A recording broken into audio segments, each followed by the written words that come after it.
Question number 1 है कि MS word में इंसर्ट टैब को ओपन करने के लिए कौन से शॉर्टकट कीज़ का यूज किया जाता है। तो यहाँ से ऑप्शन बी बिल्कुल करेक्ट हो जाएगा। Alt+N का यूज करके हम लोग इंसर्ट टैब को ओपन करते हैं। नेक्स्ट क्वेश्चन है कि इंसर्ट टैब का मुख्य उद्देश्य क्या है। तो इंसर्ट टैब का मुख्य उद्देश्य है डॉक्यूमेंट में विभिन्न ऑब्जेक्ट को इंसर्ट करना।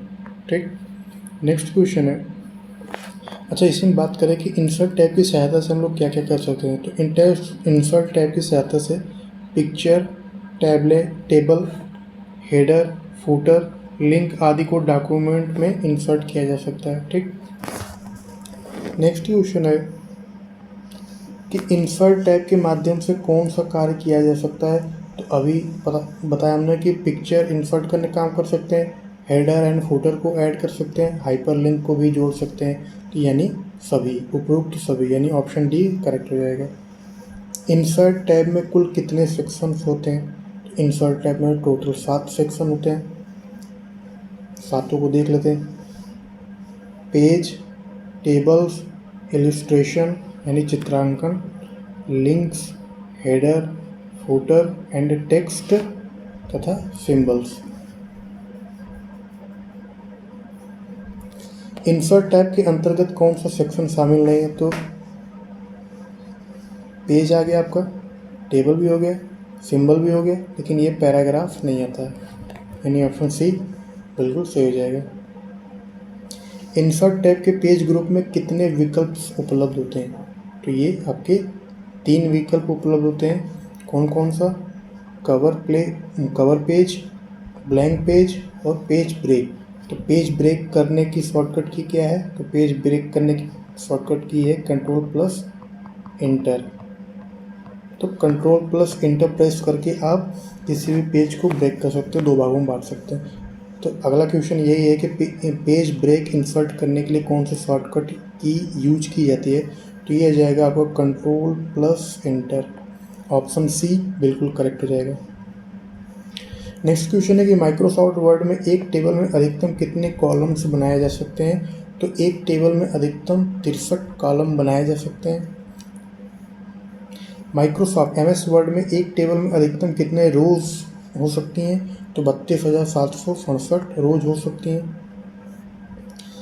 एमएस वर्ड में टेबल की न्यूनतम संरचना क्या होती है। तो एमएस वर्ड में टेबल की न्यूनतम संरचना होती है आपकी 1 कॉलम 1 रो, यानी ऑप्शन ए बिल्कुल करेक्ट हो जाएगा। इलस्ट्रेशन ग्रुप का मुख्यतः किस कार्य के लिए किया जाता है। यानी इलस्ट्रेशन का मतलब होता है चित्रांकन, यानी ऑब्जेक्ट इंसर्ट करने का काम किया जाता है। इसमें क्या होता है, इसमें पिक्चर होता है, शेप्स होता है, आइकन्स होते हैं, स्मार्ट आर्ट्स होता है, चार्ट्स होते हैं आदि इंसर्ट किए जाते हैं। किसमें, इलस्ट्रेशन ग्रुप में, ऑब्जेक्ट के माध्यम से। नेक्स्ट क्वेश्चन है कि पिक्चर ऑप्शन के माध्यम से डॉक्यूमेंट्स में क्या इंसर्ट किया जाता है। तो पिक्चर के माध्यम से पिक्चर इंसर्ट करेंगे, यानी इमेज इंसर्ट करते हैं। तो ऑप्शन सी बिल्कुल करेक्ट हो जाएगा। पिक्चर इंसर्ट करते समय समानतः कितने विकल्प दिखाई देते हैं। तो समानतः ये 2 विकल्प दिखाई देते हैं, यानी ऑप्शन बी करेक्ट हो जाएगा। 2 विकल्प कौन कौन से होते हैं, this device and online pictures, ये दोनों विकल्प उपलब्ध होते हैं। नेक्स्ट क्वेश्चन है कि शेप्स ऑप्शन का उपयोग किस लिए किया जाता है। तो शेप्स ऑप्शन का उपयोग किया जाता है विभिन्न प्रकार की आकृतियों को इंसर्ट करने के लिए। शेप का मतलब होता है आकार या आकृति। तो सबसे पहले रेक्टेंगल यानी आयत, सर्किल, एरो, तीर के निशान, ये सारे आकृतियाँ इंसर्ट की जाती हैं शेप्स ऑप्शन के माध्यम से। स्मार्ट आर्ट क्या है। नेक्स्ट क्वेश्चन है कि स्मार्ट आर्ट क्या है। तो कम्युनिकेशन को प्रदर्शित करने वाले ग्राफिक्स शेप, ठीक है, इसी को बोलते हैं स्मार्ट आर्ट। नेक्स्ट क्वेश्चन है कि निम्न में से कौन सा चार्ट का प्रकार नहीं है। तो चार्ट के प्रकार में आपको बात करें तो column chart, line chart and pie chart, ये तो तीनों हैं और ये नहीं है। पासवर्ड चार्ट क्या होता है, कुछ नहीं होता। पासवर्ड तो एक प्राइवेसी वाली चीज़ है ना। तो कॉलम, लाइन, पाई, बार, एरिया, स्टॉक आदि ये चार्ट्स उपलब्ध होते हैं किसमें, चार्ट्स में। हाइपरलिंक इंसर्ट करने की शॉर्टकट की क्या है। तो हाइपरलिंक इंसर्ट करने की शॉर्टकट की है Ctrl+K, ठीक है। नेक्स्ट क्वेश्चन है कि बुक मार्क का उपयोग किस लिए किया जाता है। तो बुक मार्क का उपयोग हम लोग कभी कभी, जैसे आप लोग रील स्क्रॉल करते हैं तो वहाँ पे एक ऐसा आइकन टाइप का बना होता है, ठीक है। इसको सेव कर लेते हैं। तो मान लो डॉक्यूमेंट्स को बेसिकली सेव करना, तो डॉक्यूमेंट्स को किसी विशेष स्थान को मार्क करने के लिए, ताकि बाद में हम ओपन करके देख सकें, ठीक है। तो ऑप्शन बी बिल्कुल करेक्ट हो जाएगा। क्रॉस रेफरेंस का उपयोग किस लिए किया जाता है? तो क्रॉस रेफरेंस का उपयोग किया जाता है आपका डॉक्यूमेंट्स के भीतर लिंक बनाने के लिए, जैसे हेडिंग, टेबल या पेज से लिंक बनाने के लिए यूज किया जाता है।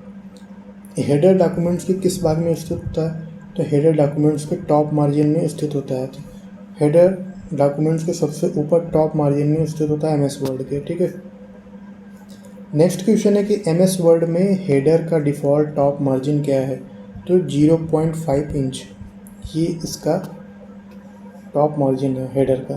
फूटर डॉक्यूमेंट्स के किस भाग में होता है? तो फूटर का मतलब हो गया बॉटम। हेडर अगर टॉप में है, यानी ये जैसे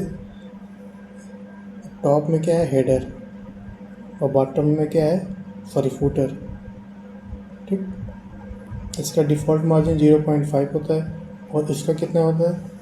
इसका भी वही होता है 0.5, ठीक है। नेक्स्ट क्वेश्चन है कि फूटर का डिफ़ॉल्ट बॉटम मार्जिन कितना होता है? 0.5 इंच। ड्रॉप कैप में पैराग्राफ का पहला अक्षर अधिकतम कितनी लाइन तक बढ़ाया जा सकता है? तो ये अधिकतम आपका 10 लाइन तक बढ़ाया जा सकता है, और ये तो मैक्सिमम हो गया ना, ये मैक्सिमम हो गया। लेकिन अगर मिनिमम पूछे तो मिनिमम 1 लाइन, ठीक है। तो ड्रॉप कैप की मैक्सिमम लिमिट 10 लाइन्स है। नेक्स्ट क्वेश्चन है कि करंट डेट इंसर्ट करने की शॉर्टकट की क्या है? तो alt plus shift plus D. तो ये तो हो गया, डी से हो गया डेट, डी से क्या हो गया डेट। लेकिन अगर यही यूज किया जाए alt plus control plus T, तो टी से हो जाएगा आपका टाइम, ठीक है। तो ये टाइम के लिए है और ये डेट के लिए है, alt plus shift plus D. Sorry यहाँ पे एक गलत हो गया, ये alt plus shift plus T ये होता है आपका टाइम के लिए, ठीक है। इसको रफ कर देते हैं ऊपर वाले को। नेक्स्ट क्वेश्चन है आपका कि करंट टाइम इंसर्ट करने के लिए शॉर्टकट की क्या है? तो करंट टाइम इंसर्ट करने की शॉर्टकट की है alt plus shift plus T, option B correct हो जाएगा। नेक्स्ट क्वेश्चन है कि हेडर सेक्शन का उपयोग माइक्रोसॉफ्ट वर्ड में मुख्य रूप से किस प्रकार की जानकारी को जोड़ने के लिए किया जा सकता है?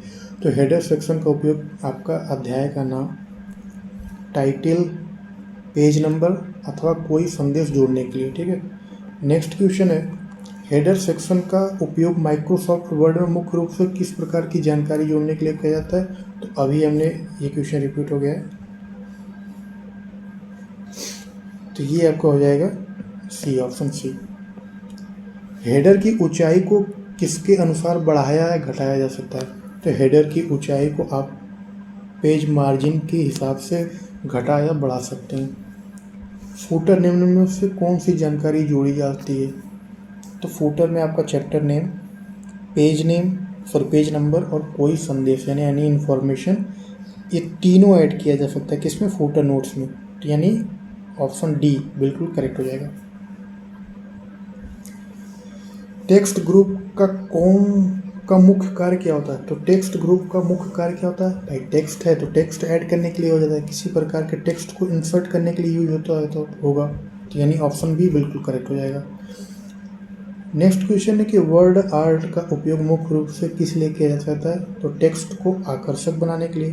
भाई आर्ट का मतलब ये होता है कला के माध्यम से हम कोई चीज़, किसी चीज़ को एट्रैक्टिव और डेकोरेटिव बनाते हैं, डेकोरेट करते हैं या एट्रैक्टिव बनाते हैं, ठीक है। नेक्स्ट क्वेश्चन है कि ड्रॉप कैप का उपयोग पैराग्राफ के किस भाग पर किया जाता है?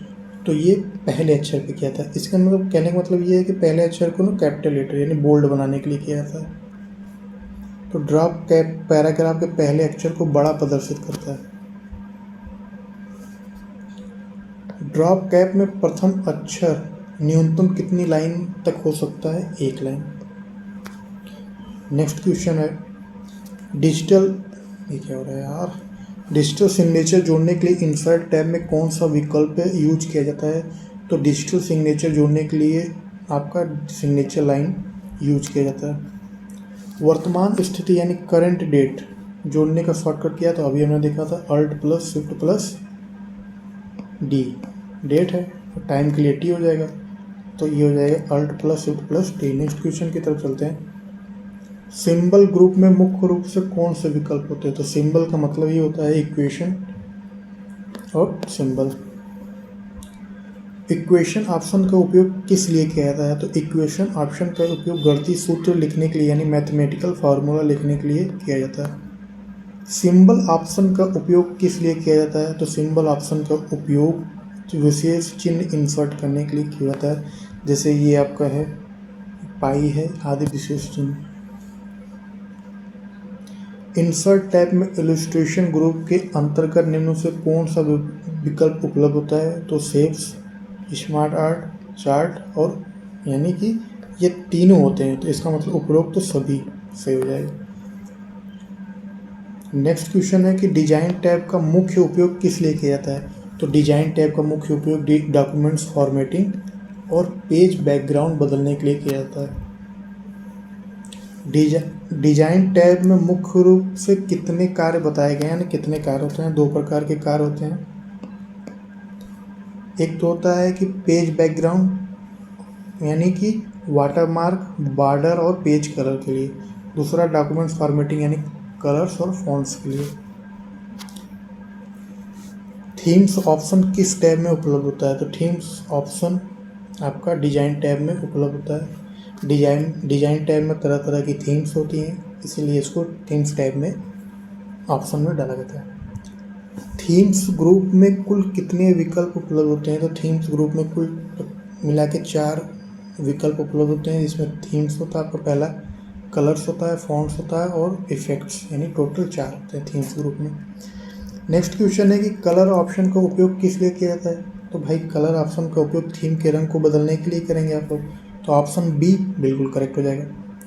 फॉन्ट्स ऑप्शन का उपयोग किस लिए किया जाता है? तो फॉन्ट्स ऑप्शन, फॉन्ट मतलब फॉन्ट को बदलने के लिए ना, थीम का फॉन्ट बदलने के लिए करेंगे, तो थीम का फॉन्ट बदलने के लिए फॉन्ट ऑप्शन का यूज करते हैं। इफेक्ट ऑप्शन का उपयोग किस लिए किया जाता है? तो इफेक्ट ऑप्शन का उपयोग किस लिए किया जाता है? थीम से संबंधित इफेक्ट को बदलने के लिए, यानी ऑप्शन बी बिल्कुल करेक्ट हो जाएगा। पेज बैकग्राउंड ग्रुप के माध्यम से क्या बदला जा सकता है? तो आपका पेज बैकग्राउंड बदल सकते हैं, पेज कलर बदल सकते हैं और उसको वाटरमार्क यानी उपरोक्त सभी, यानी ऊपर के तीनों कर सकते हैं, यानी सभी के सभी कर सकते हैं। ठीक है, यहाँ पे क्या लिखा है? वाटरमार्क, पेज कलर और पेज बॉर्डर। अगला क्वेश्चन है कि पेज बैकग्राउंड में कुल कितने विकल्प उपलब्ध होते हैं? तो ये आपके 3 विकल्प अभी हमने देखा, वाटरमार्क, पेज कलर और पेज बॉर्डर। लास्ट क्वेश्चन है आपका, वाटरमार्क का उपयोग किस लिए किया जाता है? तो वाटरमार्क का उपयोग बैकग्राउंड में टेक्स्ट, इमेज और लोगो लगाने के लिए किया जाता है।